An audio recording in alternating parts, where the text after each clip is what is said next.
میں کیسے ایک پوری قرآن ختم کی جا سکتی ہے۔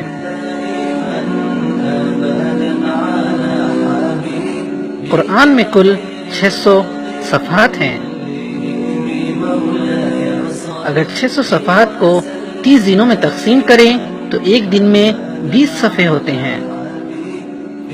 اگر ان 20 صفحات کو 5 نمازوں میں تقسیم کریں تو ہر نماز میں 4 صفحے ہوتے ہیں۔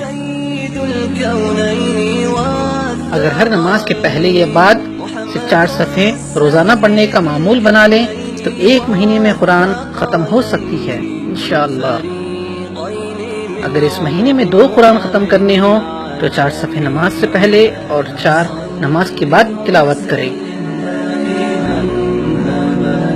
تصور کیجئے اگر اس میسج کو فارورڈ کرنے سے کوئی ایک شخص بھی اس پر عمل کر لے تو اس کے اجر میں آپ بھی حقدار ہوں گے انشاءاللہ۔